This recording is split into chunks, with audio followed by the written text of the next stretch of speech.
Weaving like DNA strands on a fascinating roller coaster of endless learning, experimentation, and discovery of technology, where the destination is not the end and the journey is the most fun. This is the Helical Brew, with your hosts, Mike, Sura, Jeff, and Ellie.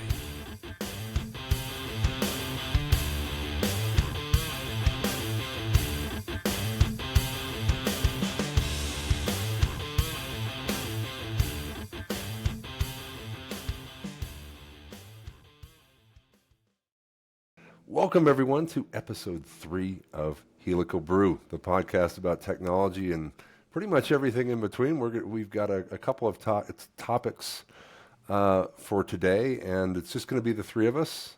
My name's Mike Ouren. We've got Sura Hadi from California and Jeff in the Eastern time zone. So we're gonna try it with 3 this time, and a couple of topics we're going to be covering. One will be lab design and construction, what makes sense these days, and some of the trends we've seen in our experiences, and how to deploy technology into the labs and build out laboratory automation. And another one, a topic that has come up many times in my career, I think it has for all of us, is the automation fears topic, right? The robots are going to take my job, and of course, every time there's a huge impact on the economy or a strike of some sort, this often comes up. We've seen it in the fast food industry, right? The classic, oh, let's just automate McDonald's. I can certainly speak to that one. We've been involved in a couple of projects in the past there, but there's other areas. But I love the fact that we're all in this space, laboratory automation, which I think for the most part, automation is absolutely necessary to even make it possible these days. You just cannot do anything at that scale. But anyway, we'll talk more about that. First, I want to check in with everybody. Sir, how you been? Been good. Really nice in San Diego these days, and we just had a laboratory automation event here in Del Mar. That was really good. And we got to check in and see that at El Rig, and got to check out your digs there in San Diego as well, and at your office, and so that was cool. Yeah, really close to when Comic-Con comes, you know. Right across the street, right? That's in the convention center, I think. Yeah. Right? Yeah, that's pretty central. You got Gaslamp, the San Diego Convention Center. Every time I go to San Diego, it's like the perfect place for A, the Super Bowl, and B, events, because the event center there is so close to the hotels and all the happening things downtown. Yeah, so. And now we can say we're IRL friends also. IRL, that's right. Well, or like many years ago at SLS and one of the San Diego ones. 20-something, yeah. Who knows? Yeah, I just remember my first SLAS when I joined Precise was San Diego, 2014, yeah, and then 15 back in Washington, D.C. So, Jeff, what's going on, man? Hey, yeah, we just came off of a big webinar with a partner last week. Okay. And went really, really well. Some really good questions, Q&A, those types of things. And it was first time for both the guys who were giving it. I was really proud of them. They did a really good job. And we did it live with demonstration of the software package with a live instrument. So it wasn't kind of simulated where you can kind of, well, if you would imagine that this is actually doing something, no, we showed it doing something. It was fantastic. Yeah. It is tough, and you run that risk of technology is going to fail me. Now, if it was something that we were showing in the Canadian sector, like the Ontario province, I would be a little concerned, but this company was in Boston, so I wasn't too concerned about that. But it worked out really well. So we had someone in your area, Sura, who was giving part of it, another person in Boston, myself in the Midwest area. So people from all over the country giving this webinar. So it was really kind of cool. It's been fun. I really like all your webinars. They're so engaging. Well, thanks. We do our best. Yeah, Jeff and I were on one. That was fun. That's I think right. we got another one coming up pretty soon. So looking forward to that. I think we got to do some B-roll before the, get people get the word out. Outtakes. Outtakes, right? Yeah, the outtakes. Those are the best. Those never seem to leave the internal file servers. Behind the scenes. Exactly. Thank goodness. It's like the scenes from Toy Story at the end of the movie or something. Actually, we did promise Sura she could get the You did, the yes. outtakes. That it was pretty funny. Joyce has this sort of editing approach and technique to it, which was cool. But yeah, and I just got off of a 3-week road trip, Germany, and going around Germany, France. I was going to go to the UK, but decided to just stick with France, and then went to a high school reunion. Oh my! And then went to San Diego after that. So I was last night, got in, so happy to be back home. And but it was a good trip and got a lot done. So and the jet lag, fortunately, between the class reunion in San Diego, somehow went away in the last few days. So I'm happy for that. You're an old salty veteran. You're conditioned to this stuff. Yeah. I don't know. Jet lag is hardcore sometimes. It is. The hardcore, yeah, the diehards. I mean, it does add up after a while, especially when you're getting on trains and running around cities and all that. So, well, let's open the door on our first topic here. I think when I first got into this industry, it kind of blew me away where the range of places in a company, physical locations in a company where people locate labs. My first customer, everything was in a basement, and I mean deep into the basement. Like it was relatively low ceilings, concrete everywhere because it's the whole support structure of the building, and these humongous automation systems there. And then I go to the next company, and everything's on these nice lab benches. In fact, you really couldn't build anything all the way to the floor because the benches, were the standard. The whole place was built out that way. And are either of those ideal these days? I guess it just depends. But lab benches for laboratory automation, they used to be a fit, at least from what I saw. Now you don't really see that as much. You see kind of dedicated spaces, like get these benches and tables out of here and build something. But I mean, is there an ultimate goal to this, or is it just really going to continue to be an adaptation of kind of what people have and dictated by that? Or are you seeing a trend where folks are actually constructing things to a design criteria that will make sense 10 years down the road? Sura? Yeah, so I have a lot to say on this. I think, it's interesting because when we first saw automation come into the labs, it was this novel new thing, and you tried to adapt it to your workspace. So I'm going to put this on the bench. Maybe I can fit it in a fume hood and it'll work. And it just ends up being very space constrained and very limiting in terms of how you grow, but it can answer immediate needs. I had assumed, like, as time went on and we got used to having automation in the labs, that would be more of a forethought, like, hey, we're going to grow in this direction. We should probably think about spaces that have this in mind. And to that end, we did see some utilities, right, like that started dropping from the ceiling. And now you have labs that ultimately just come equipped with that, which is great for plugging incubators and automation and robotics in any lab. But there's still not a view on how can I design my team to grow into automation in the future in terms of when you actually sign the lease and move into the space. It still seems like a lot of last minute adjustment, right?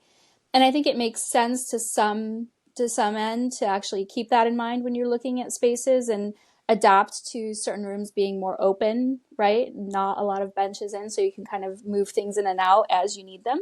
Because you never know how much automation you're going to use ultimately unless you actually think about it from the beginning. We talked about that last time, that companies that know they're going to have an automation group tend to do better in designing spaces and bringing teams and kind of thinking about workflows, right?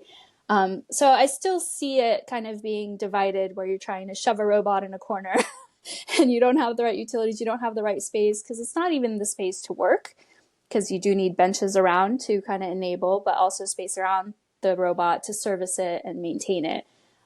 So I'd like to see a lot more thought go into this as companies think about this. And we're still kind of straddling that line of like, oh, we're going to make the scientists do everything and maybe we'll bring in automation. So you don't have to toe the hard line, you know? Yeah. I think one of the biggest issues too is they don't realize the cost. We're talking about old infrastructure, old buildings, 20 plus years old.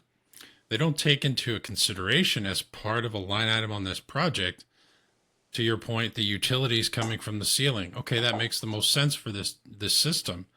But now that's an added cost that you got to run electric, pneumatic, whatever those devices call for, from somewhere down the hallway that didn't exist before. Now it's going into this lab, and that's a whole new thing. That's expensive. And then I think you hit it on the head when you said robot in the corner. You know how many times, you know this, you've lived it, how many times you get a project and you say, so what kind of space do you have? I have 1 meter by 1 meter. Wait, and you want 30 devices in this? I don't think that's going to happen. And then you also have to keep into consideration of the actual codes, building codes that exist for, I have to have at least 18 inches below a sprinkler head.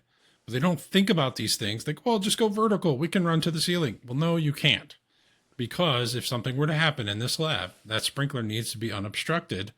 You know, forget the instruments. It's all insured anyway. But you got to think about these things. And a lot of times, people we do these automation projects for don't have all those answers. Not that we do either, but we do have to consider those things and talk to the appropriate people in those teams, or at least those companies, and say, what is it? What is our restriction here? And then move forward from there. So, would you say there's sort of a gap between, you know, let's say, or gap in the necessary resources? Because one thing I discovered it was a really big project. Actually, it was in San Diego. It was a room full of automation on the first floor of a building somewhere around the Scripps Hospital. Sounds familiar. Yeah, it was really big, a lot of stuff. But I watched this thing go in, and it was a number of automation companies, ones we're very familiar with, but who was actually doing the project? Who was, the real project was to gut this building and get everything installed, because they were going to be doing synthesis. They're going to need hoods. They're going to need a lot of, sometimes dangerous chemicals or gases and things like that. So they need to be able to have a lot more, I think, than you would typically have in one space. And this was a facilities company, right? A real deal facilities company building out everything. And before any of the laboratory automation equipment went in, they were reworking that building big time, putting in new pipes and new ventilation systems and delivery systems, getting ready for a very large storage platform as well. And I thought that was interesting because, a lot of times we see, automation systems being deployed by a single company, right? And the facilities, who's typically managing those on those smaller projects? Is that the pharma company, or or you see third parties come in? You guys definitely have more experience with this than I do. Yeah, I guess I've always been at companies that try to do it all themselves, right? So it's a very close relationship with the facilities like team in order to understand what are the restrictions, what is available, and the people deploying. Luckily, as kind of the head of automation and having worked with automation teams, we have that relationship and that segue to speak about these things. But I think typically you've got scientists not only trying to think about this, but engage the vendors and then have oversight from their leadership team.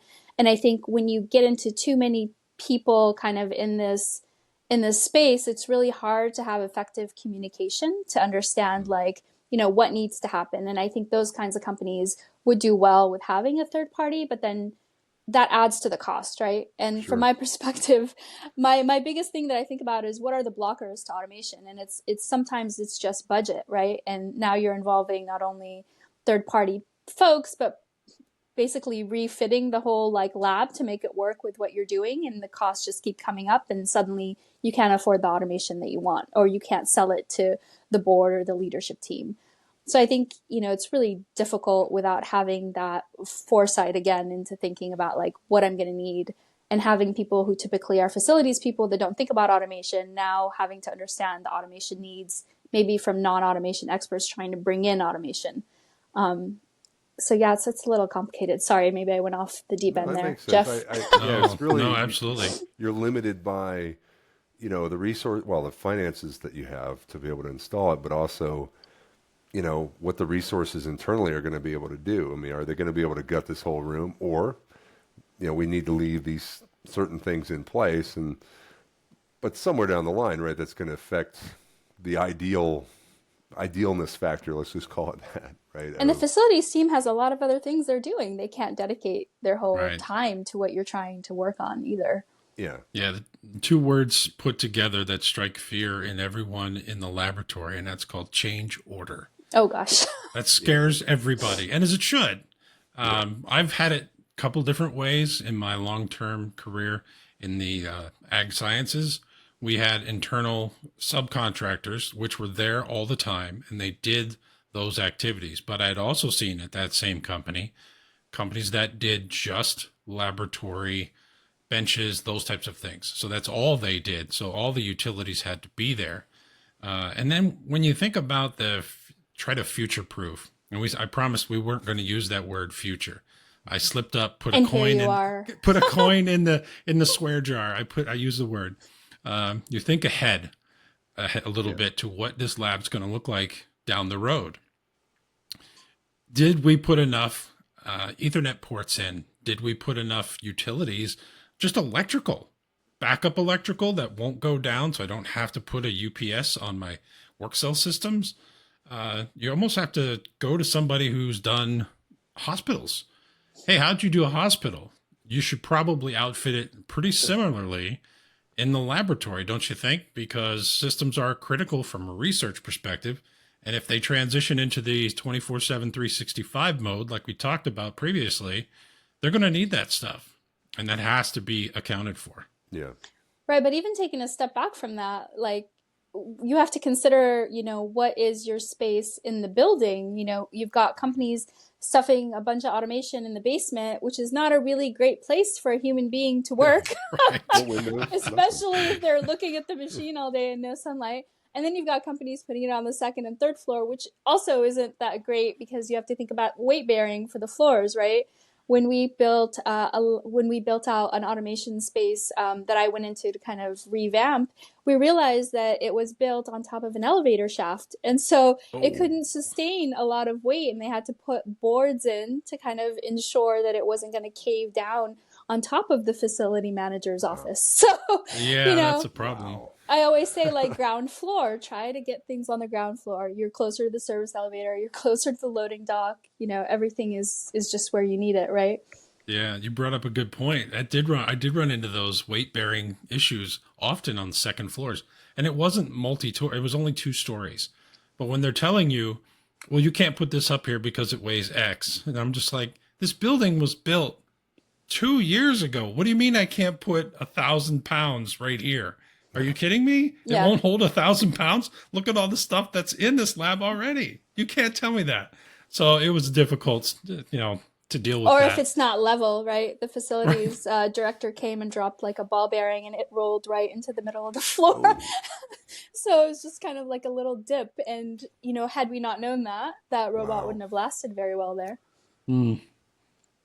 Well, the whole world is not flat anyway. It's on a giant curve. So if there was a drain in the floor for the purposes of liquids running all over the place, then you're okay. It's all right. That's true. Drains are a tough True. one. Yeah, you're going to end up having to do special leveling of a table, and then have the feet that can also are on a pivot so they can shift slightly when you do have it level. That is interesting. I had seen emergency showers right underneath them with no floor drain. Oh, yeah. That made no sense to me. I see that so much. Yeah. We put the shower in. Yeah, we did our job. Enjoy the puddle. And that's what happened. Where they had those little dams they put on the floor, but it's immediately overflowing like a hurricane. It's crazy. I've seen that more often than not.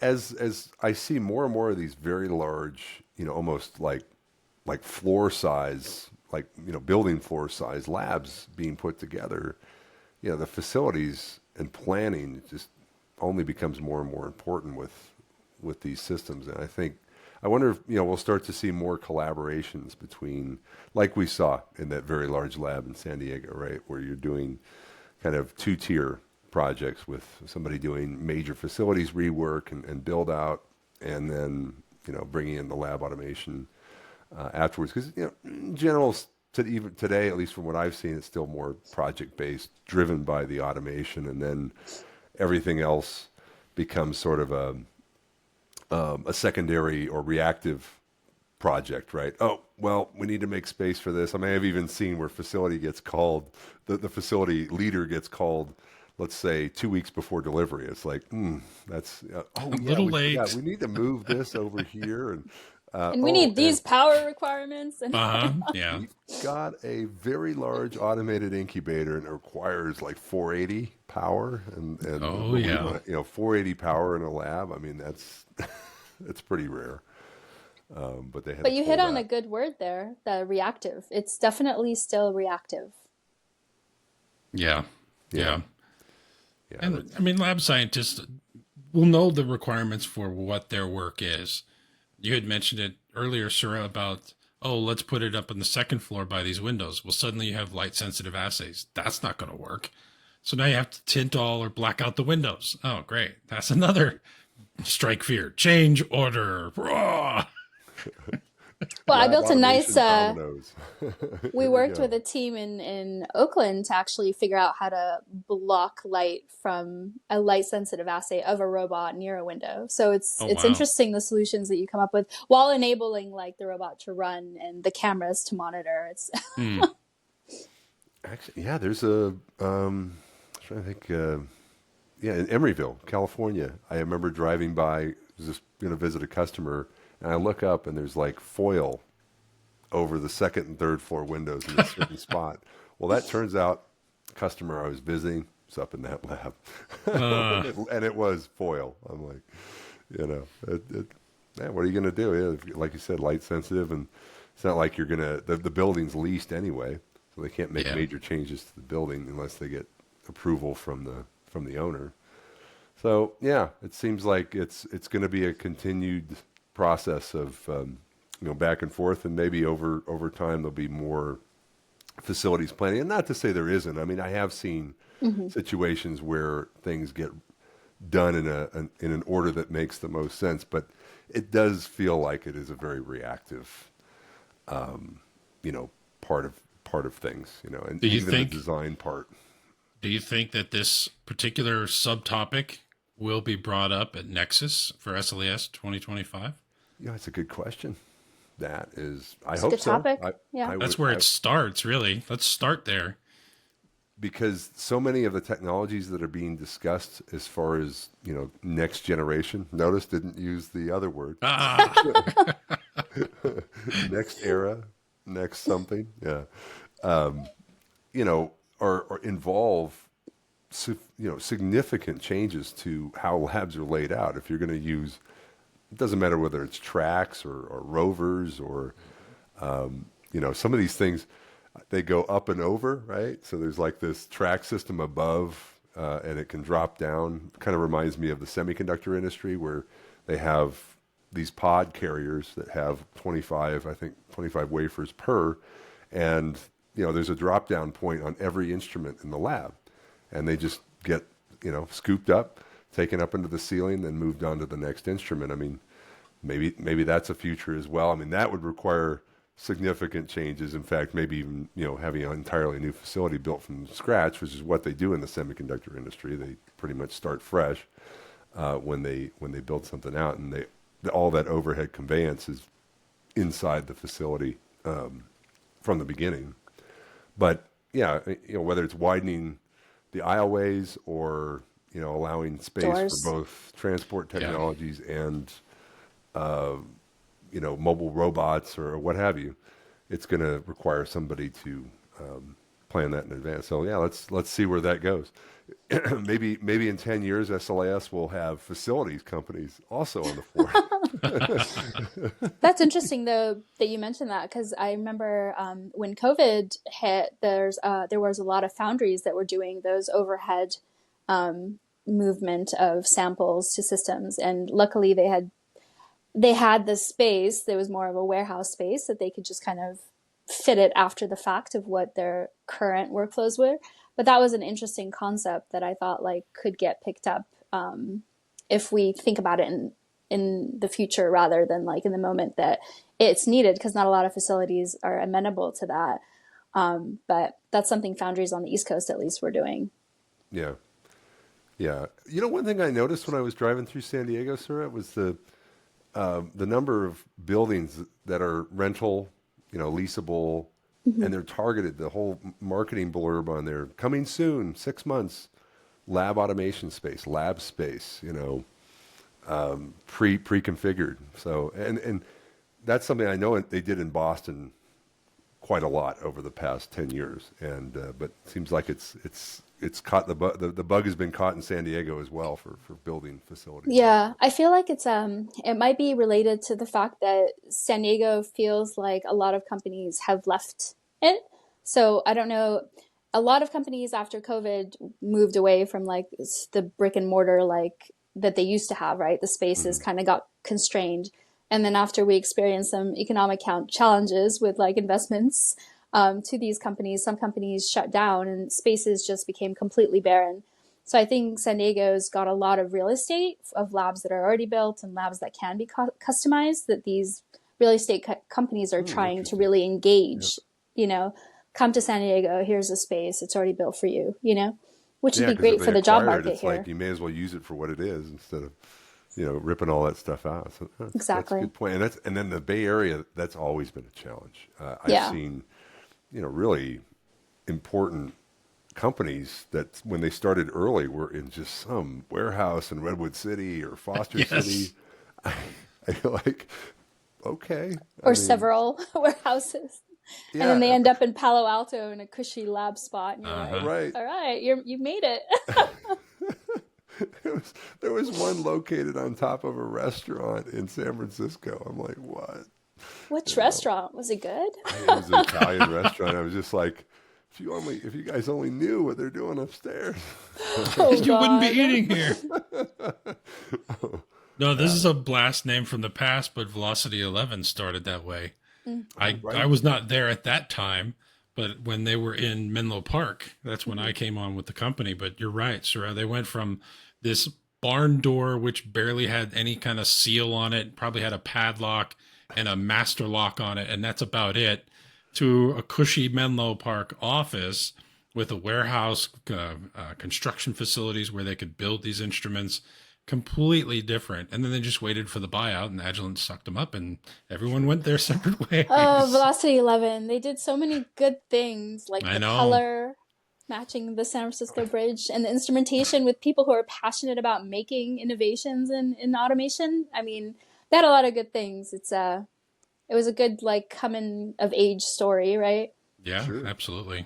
And they've got some instruments that are going on 20 years old in design. Yes. Yeah, and they're still working. Amazing. Yeah. Yeah, they're considered to be timeless. It's like I really did like their Encore. I was super sad that they Oh, that's so sure. Because I was right about when Encore yesterday. Yeah. It's like I couldn't remember the name of the product manager's name, and it was just I saw that thing one year and it was gone the next. It was just like, and I remember our CEO asked me, he says, "What's with that robot? It looks a lot like ours, you know," and because it had this little robot arm in the back, and yeah, well, that one that's too bad. That because the Bravo is such a staple, you know, and for what it's a great machine, especially for companies that just want to kind of get into automation at a low cost point, and they sell them so they fit in fume hoods, which a lot of these companies are looking for. It's just during that V11 Agilent crossover, right? A lot of things fell by the wayside. The Encore being one of them, unfortunately. Yeah. I wonder how long that thing was in development before it showed up at SLAS. I'd love to know that because we had it, I think, for like half a year before they said we're not servicing it anymore, and we're like, well, we're demoing this, so what do you want us to do? I bet that thing's got. I bet an eBay sale of one of those things, if one still exists, there'd be some nostalgic collector's item. I think it'd be great. Put it in my garage. If these instruments had hour counters on them, just like a forklift has hour counter. Yeah. Just see how, okay, a certain company on the West Coast who's a reseller, this has 20,000 hours on it, and it's from, I don't know, 2008, 2009. Think about that. You're right, Mike. It's got double-digit years on this and still is in the market. Yeah. Yeah. I mean, there are some instruments, it's like in the machine tool. When I started in robotics, you go to these little companies, they have a little machine shop, and they'd have one Bridgeport mill. Yes. That only one guy really knew how to operate. And you look at the serial number, you're like, built in 1956, and it just goes. You can get them rebuilt. You can even get them digitized. You could get a CMM, or get encoders on it, so you could do basics, automated things. And it's just. You can't do that with liquid handling technology, though. Like, you got to come up to speed with the times. That's true. My next door neighbor, right next door, I'm looking at his house right now. He has a outdoor HVAC unit from 1986. Oh, wow. Yes, 1986. I said, Jim, how long have you had that? Well, my son-in-law knows how to fix it, and you can still get plenty of parts for this thing, so there's no reason to replace it. Okay. Yeah. Yeah. But I wanted to say, I think a thought that came up when you were talking about facilities in space before, sorry, not to tangent us back, but I wanted to say that a lot of, what we do when we're looking at like building out automation workflows and what machines and things we need to bring in, there isn't this kind of set knowledge that you have to engage with facilities as soon as possible. And so sometimes it feels like very awkward, right? Because you're not used to having that relationship. You're used to discussing like budgets with your leadership, which vendors you're going to pick, and then you like purchase and come in. And so I think it's definitely something that should grow as a relationship that we're anticipating when we're thinking about like how we're going to run this project and who to engage and when to engage them. Otherwise, it feels a little bit like someone shutting the door in your face when you're trying to action on what you're trying to do. And really, it has to be this collaboration from the start. The facilities people have to know what's going to happen in the lab because they're running the lab. They're making sure the utilities are there. They're making sure your machines are, and the contracts and the PMs and things like that occur in time. So I think don't be kind of put off by that, but embrace that relationship. Yeah, they should be involved in regular meetings in general, whether it's for getting new equipment or maintaining existing equipment. I think, yeah, and I've seen that in all my years in travels. I have to say there are some pharma companies where that relationship is natural. They have that, and it's because they have an internally marketed automation crew. They don't do all the systems. It's just anytime you want to do something or build out any kind of lab, period, whether it's automation or not, you call in this crew, and they will triage the whole thing. And then they'll start going, yeah, you know what? We can make those tables downstairs. This stuff we'll outsource. That we'll get, and then they'll start even scrutinizing. So we use 400 of these devices, and you want to buy this one odd one. What? Why? Yes, yeah. and that's definitely a sudden conversation when you're kind of Right. on that one thought train. You're like, I need this, I want this, it's for this. And then the facilities person is like, but we have all this one vendor. Now you're bringing in this other vendor. Like, does that Right. make sense? I mean, if you can justify it, we'll do the separate service contract, but we already have. You can just add this one on if we use this. Yeah, and that they've saved so much money by not trying to support 5 different liquid handlers. 100%. They support 2. And that helps in situations where it's the scientist who's not maybe an expert in automation trying to deploy this, right? Because they can kind of streamline that whole process. Yeah, yeah. So that could be a case of the scientist across the hall from you has a liquid handler called X, and you have liquid handler called Y, and you guys only meet at lunchtime. And you never know what the other one has. Yeah. And it will do the job just fine. Just fine. And I think that bears on the conversation we want to have on this podcast around like standardization and workflows and like, Amen. protocols. Because if you're talking about a company and you're trying to find redundancies, so if a machine breaks down, you could use another machine. Why would you have 2 different machines or 2 protocols on the machines that don't talk to each other and give you different results? Then you're kind of in the lurch if anything happens, Sure. and you don't have that kind of standardization in place. That's a single topic podcast right there. Oh, standardization. Oh, yeah, for sure. Which subsection of standardization? We could have another 20 Yeah. episodes of subtopics within there. And well, standardization will always be a topic in automation, but should we be fearing automation? I mean, that seems to be a topic that's every Someone time has there's a to major standardize event, right? Should we fear automation? Should we fear standardization?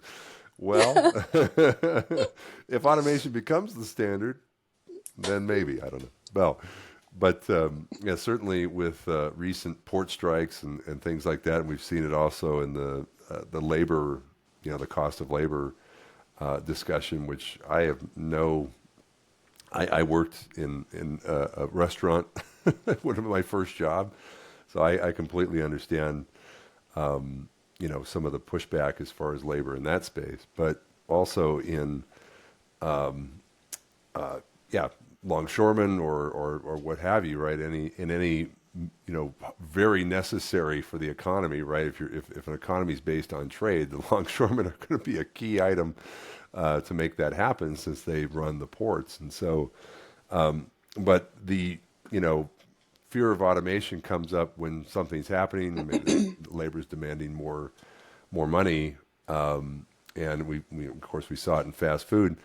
But is there any rationale here? I mean, I have my opinion. Everybody does, but I mean, what are your thoughts, Jeff, on when you hear this topic come up, and we've there's so many different industries where it does pop up, and for those of us that are in automation, it's just like, huh? What? Yeah, it seems like a foreign concept to us, as far as why wouldn't you? What? I don't understand. While I empathize with those particular individuals who are part of some sort of labor union in that regard, and we know that there's a long history, and we're not going to pick on any particular union or anything like that. It's just the concept of banning of automation in general for this particular thing. And I was reading some stats, and any of the ports in the United States are not in the top 50 in the world. This is coming from the World Bank. So you can see how inefficient they are. And it's almost like the mentality, we've seen this mentality with, even in our industry. Well, that's the way we've always done it. We've seen it. But it's almost like they want the inefficiencies baked in. But yet on the other side, they also want to complain that this is backbreaking work. Yeah. If I was a young man, just me, if I was 23 years old and I just got into the union, cool, okay, I'm making great money, because it's not about the money anymore. They're making fantastic wages. But I'm like 23 years old and I'm thinking, this won't last forever. And my body's not going to last forever. If automation makes it headway in here, I want to be the first to understand how it works, how to program it, how to control it. And then I can go around the ports all across the United States and be that guy. Oh, something's down in the port of Oakland. I'm going out to Oakland. I'm fixing it because I'm that guy. Something's down in Boston. I'm going to Boston because I'm that guy. Mm-hmm. And I think these labor union leaders are really we're going to cause some problems in the future, because when they're gone off the face of the earth, they're going to have these people that are left behind. But what have they done? They haven't moved their industry forward to make these people more valuable to that industry. I think that's where there's a big misconception of what the automation is going to do. If it makes the port more efficient, hey, I can hire more people who have more brain power, and then you're hired from the neck up, essentially. You can demand more. You have a leverage there, because who are you going to get to fix this?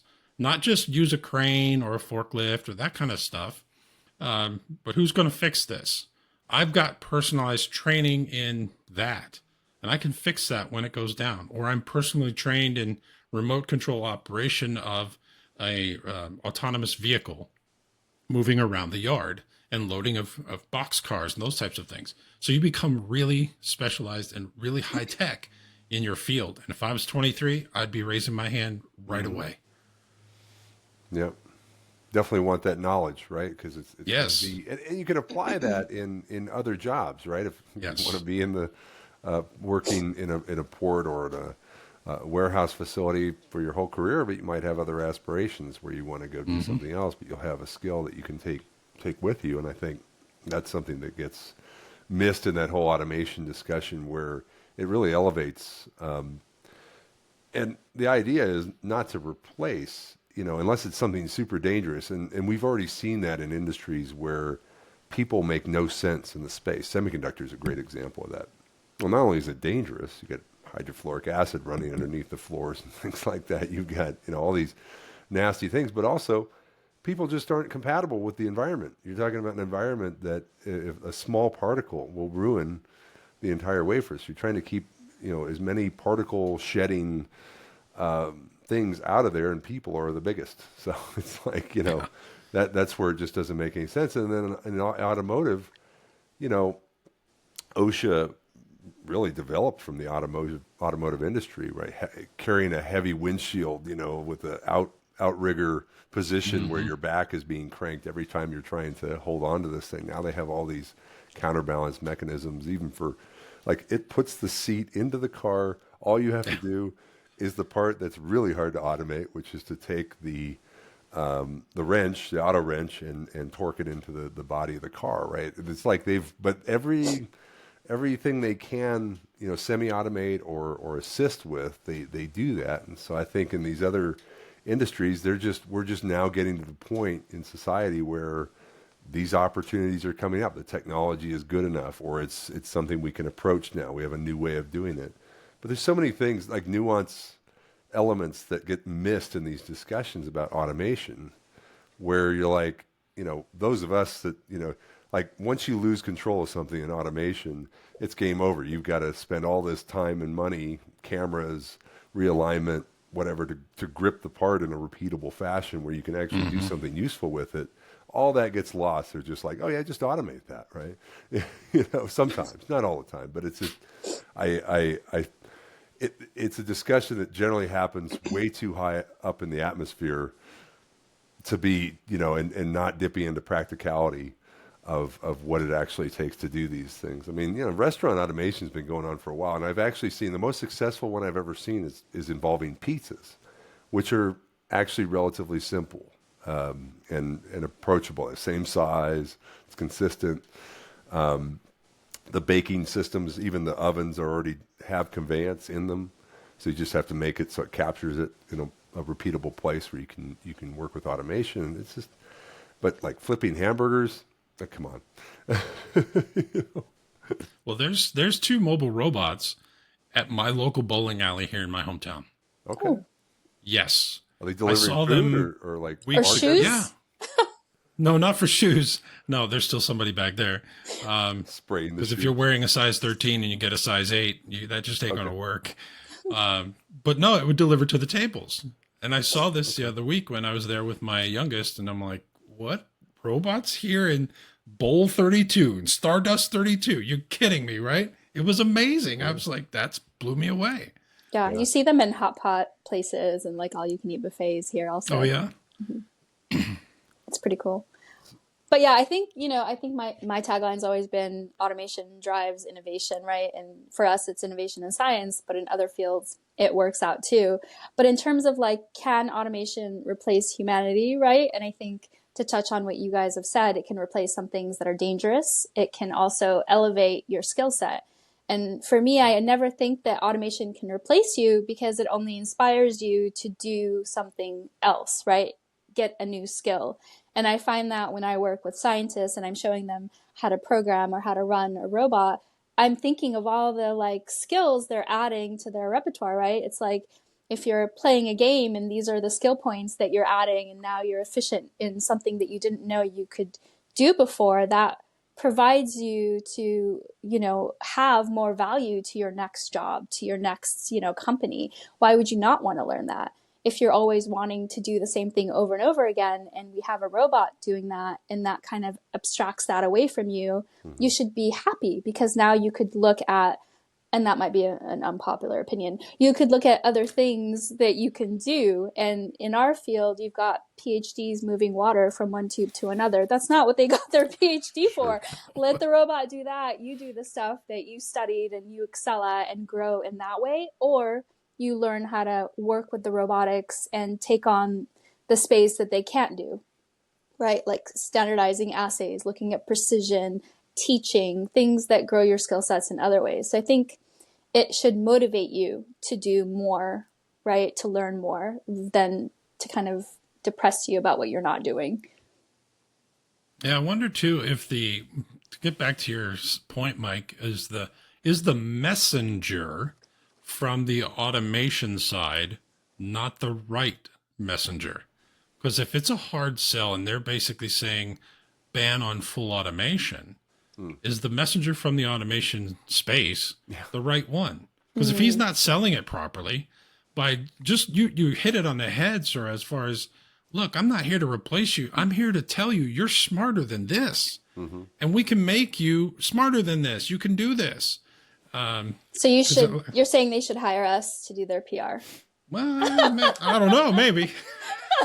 Well, and the way Sura has just described it, I think, is the way it needs to be. It's you need to come from a place of empowerment.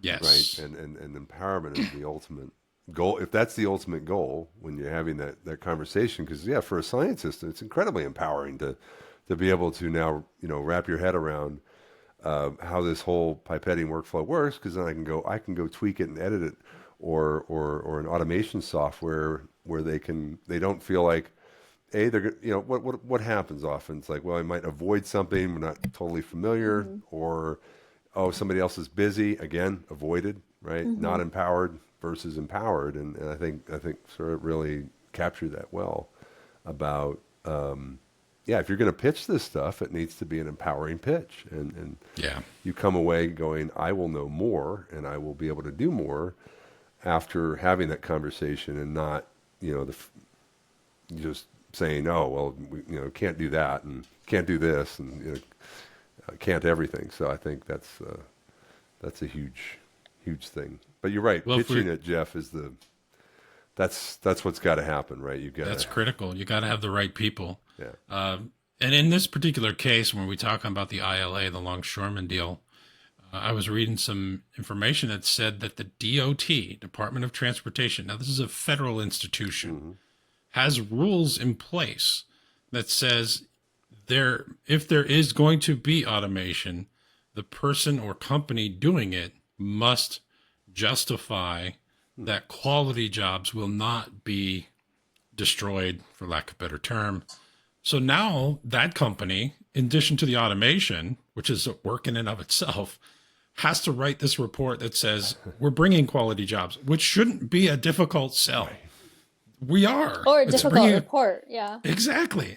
But these rules are in place to sort of play favorites. And it's like, what is really going on here? You have this Department of Transportation. If you're looking at it from a safety perspective, okay, fine. Legitimately, I want to keep people safe and going home in the evening every day.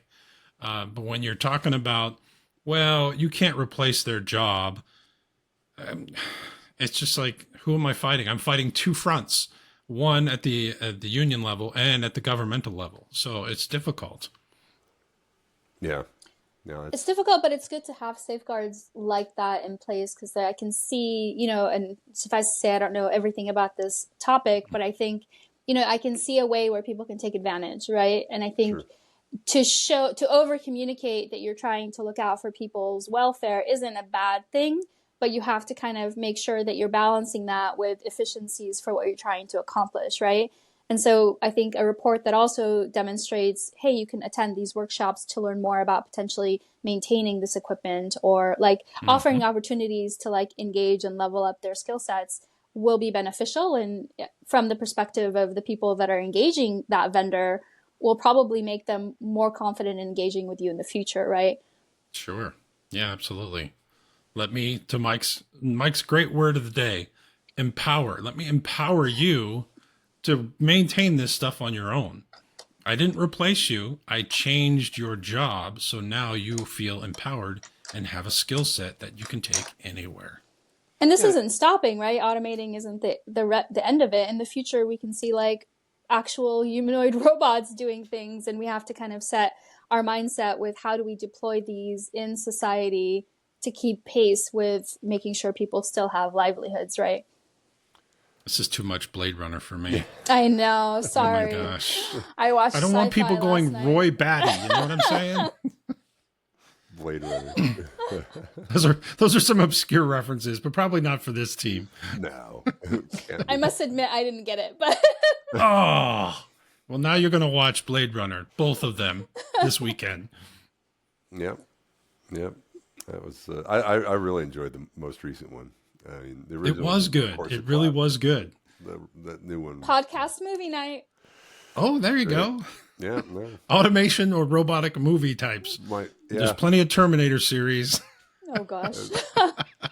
And I watched That's on the more- airplane. I watched Furiosa, the Mad Max, Furiosa, the second, Oh. more recent Mad Max movie. That was Okay. yeah, the origins of Furiosa. That was but that's just it's like how they do that whole filming, right? Because you got to find a very remote place. Everybody's got an Australian accent. Is that what dystopia looks They like? stick with that tradition? The last For whatever wilderness. reason, I think Australia represents dystopia. That's right. From prison colony to dystopian society. Yeah, totally. Well, really good, really good discussion. I think on that. I mean, it's that can be that can be an endless conversation, really, about justifying automation. You can look at it on we're talking more of a macro level, and I just will bring up one more point. Having just come back from the Netherlands, which has the Rotterdam port. I mean, that little country is the gateway to Europe, pretty much, right? When you've got from that western side of Europe, and I mean, it's all one very organized, and I'm sure they have disagreements. I'm no doubt about it, and there's maybe some strikes here and there, but you can, when you see that port, you just see that is government, that is personnel, that is technology companies coming together and working towards one common goal. And that common goal isn't about nitpicking this job and that job and doing the same thing as I was 20 years ago. It is, no, this port is going to be the best port in Europe, period, right? And Yeah. that's the attitude. And guess what? There's nobody. In fact, they don't have enough people. Yeah. Really? Rotterdam's End of the day. great. When you have these aspirational success is what I call it. It's you set the stage that way. I think that's true with some of the other ports around the world, and I'm just looking at ports, but you could apply that to anything. But if you look at in Asia, the ports there, just moving way more than we do in the U.S. I mean, and we're not a huge. We export, of course, but not at the scale that No. you see in other parts of the world. And here we are, the economy, as they say, but we could actually do so much more if you look at it that way and try to step it up compared to the rest. I mean, even in Switzerland, who doesn't have a port, right? But they're so involved in it because they figured out, okay, they're getting behind the train systems and the internal transport, right? Getting the things to the ports. They have so many businesses there around that. They don't even have a port, right? Because they're just using their technology and where they can fit in for efficiency to apply it in that space as well.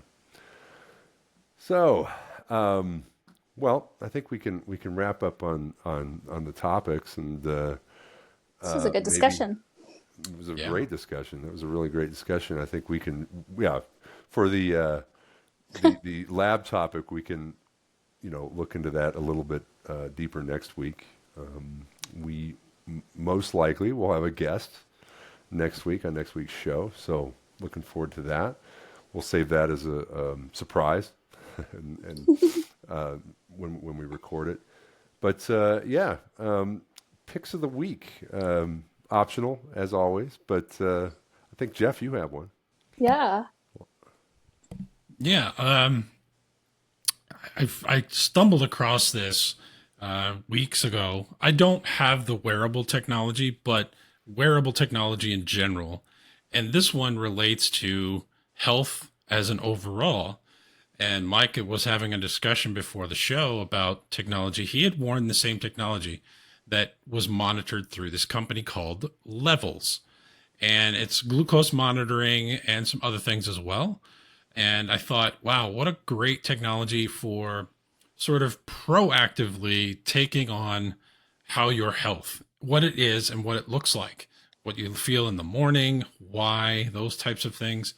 And this all stemmed from a conversation of a podcast that I'd seen between Dr. Casey Means, former Stanford educated physician surgeon, who she couldn't understand why they continued to treat patients for surgeries and the things that they were doing. And it's like she just couldn't understand, why are we not treating the causes? We're just treating symptoms.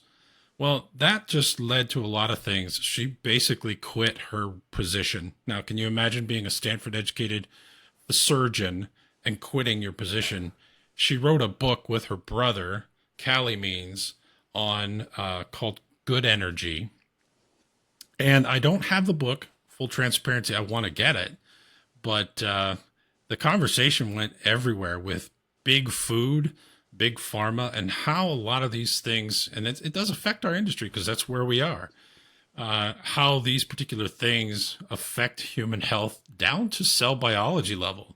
And I thought that was quite fascinating. And she's part of this group that started this company called Levels, that it's a subscription service, of course, that you can put on the back of your arm, and it just does this monitoring for you. So you can take a proactive approach to your health in many different ways, which I thought was kind of cool.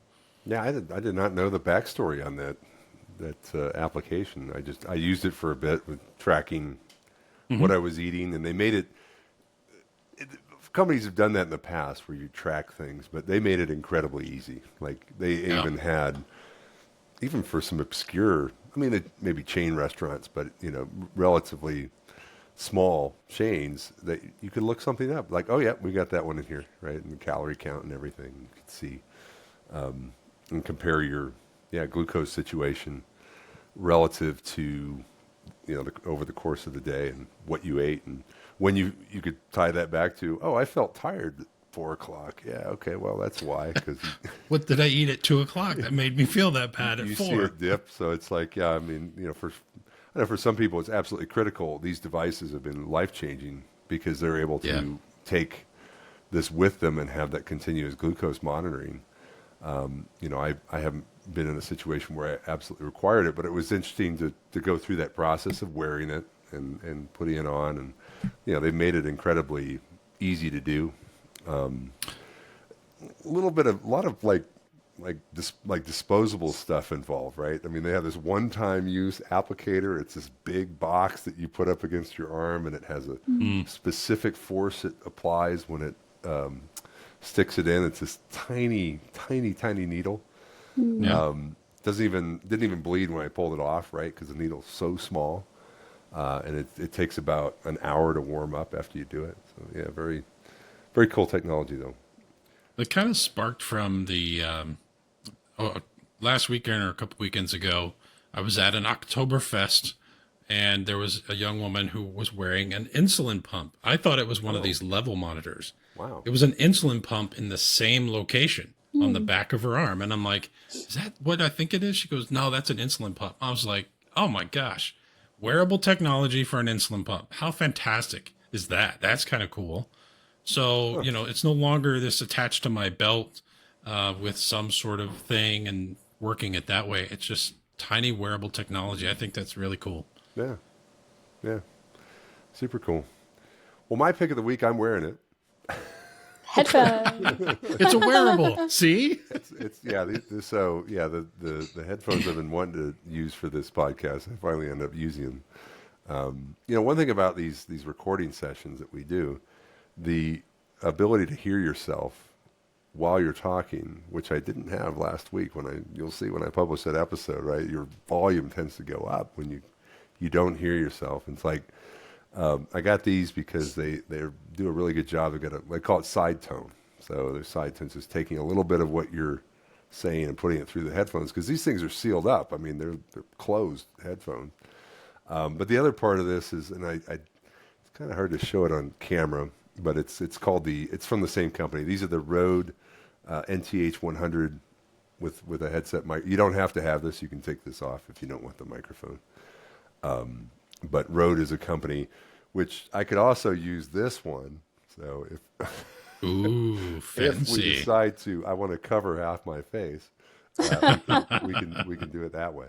But yeah, this company Rode, who makes normally microphones like this, and this one works great too. But for this, I think I've dialed in with. I like to have the headphones on when I do it, and yeah, the other thing is this little audio interface. They call it the AI Micro.